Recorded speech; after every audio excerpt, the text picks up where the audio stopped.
Bismillahirrahmanirrahim. Assalamualaikum warahmatullahi wabarakatuh. Kepada Tuhan kita bersyukur, kepada Nabi kita berselawat.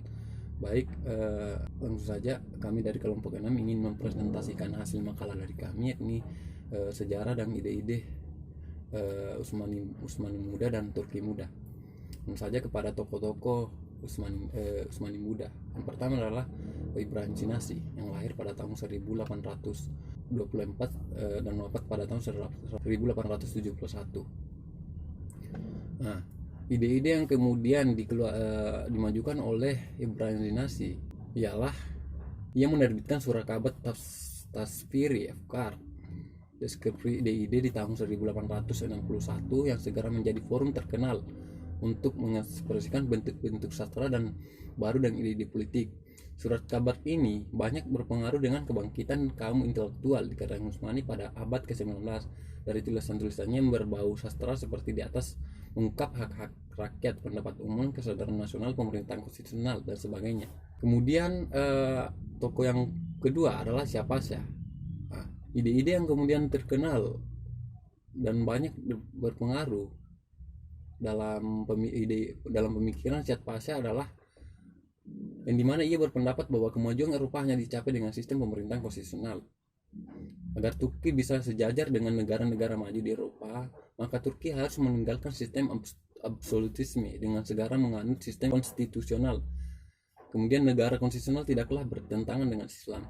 Islam tidak menyetujui pemerintahan absolutisme sebab Islam sangat menjunjung tinggi nilai-nilai kebersamaan dalam membentukkan suatu kebajikan, terutama perkara yang terkait dengan kemaslahatan yang aman.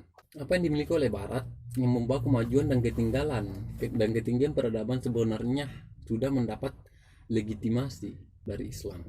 Kesemuanya merupakan buah-buah pikiran Syahpasyah untuk disosialisasikan ke seluruh lapisan warga dan kalangan pemerintah Turki. Kemudian tokoh yang tiga adalah Nemah Kemal. Pemikiran atau ide-ide Nemah Kemal yang sangat berpengaruh pada masa kerajaan Utsmani adalah kondisi ekonomi dan politik kerajaan Turki Utsmani tidak beres. Itu menurut pendapatnya. Solusi yang ditanggung adalah perubahan sistem pemerintahan absolut menjadi pemerintahan konstitusional, sebagaimana tujuan daripada Utsmani Muda. Yang kedua, rakyat sebagai warga negara memiliki hak-hak politik yang harus dihormati dan dilindungi negara.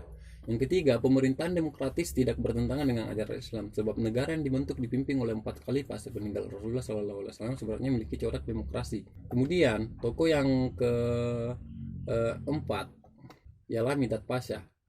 Adapun ide-ide dan pemikiran Mithat Pasha adalah dia berpendapat bahwa kendala-kendala yang dialami oleh Utsmani Muda, diantara kendala yang dialami Utsmani Muda yang sangat berarti dalam memperjuangkan konsep pembaruan yang mereka tawarkan adalah dukungan dan kaum terpelajar Barat di kalangan ekonomi tinggi relatif belum mapan. Nah, ide pembaruan yang mereka cadangkan masih relatif terlalu tinggi yang belum bisa dipahami oleh kalangan masyarakat Turki umumnya. Nah, pada akhirnya keinginan Utsmani Muda untuk memperlakukan sistem konstitusional di kerajaan Utsmani dan meruntuhkan dominasi sultan yang absolut baru terwujud kemudian atas usaha Mustafa Kemal berhasil menggulingkan dominasi sultan dan berhasil mendirikan negara Turki yang konstitusional. Nah, baik, untuk pembahasan selanjutnya adalah sejarah pembaruan Islam di Turki, peran Turki Muda. Akan dilanjutkan oleh teman saya Nurhaina Ainah. Dengan hormat dipersilakan. Assalamualaikum warahmatullahi wabarakatuh. Perkenalkan, nama saya Nurhaina Ainah. Saya dari kelompok 6. Saya di sini ingin melanjutkan materi pembahasan yang dibawakan oleh saudara Naslan, yakni pembaruan Islam di Turki, peran Utsmani Muda. Kemudian yang akan saya bawakan ialah pembaruan Islam di Turki, peran Turki Muda. Oke, baiklah, perlu kita ketahui di sini bahwa Turki Muda dipelopori oleh 3 orang. Yang pertama adalah Ahmad Riza, yang kedua adalah Ahmad Murad, dan yang ketiga adalah Sabahuddin. Jadi tujuan pokok mereka di sini adalah untuk meletakkan dasar bagi kebangkitan dalam negeri dan serta dasar dalam negeri, dan meletakkan strategi yang baik untuk membendung campur tangan asing dan kekalahan Turki Utsmani dari serangan musuh. Dan gerakan Turki Muda ini adalah gerakan reformasi politik pada abad 20 yang ingin menggantikan sistem monarki absolut pada Kesultanan Utsmaniyah dengan sistem monarki konstitusional. Adapun ide-ide pembaharuan mereka, Adapun ide-ide perjuangan mereka, yakni seperti yang saya sebutkan tadi, para pelopor Turki muda. Yang pertama adalah Ahmad Riza. Ia berpendapat bahwa untuk menyelamatkan kekuasaan Utsmani dari keruntuhan, maka pendidikan harus diutamakan, terutama ilmu-ilmu positif. Dan jalan untuk mengubahnya adalah dengan pendidikan. Lalu yang kedua adalah menghidupkan pemerintahan konstitusional. Lalu pelopor yang kedua adalah Ahmad Murad. Jadi di sini menurutnya mundurnya Kesultanan Utsmaniyah bukan karena Islam ataupun rakyatnya, tapi karena sultan yang memerintah pada saat itu secara absolut. Dan menurutnya sultan pada saat itu harus dibatasi. Lalu yang kedua adalah kurangnya hubungan dengan Islam dengan negeri Islam lainnya.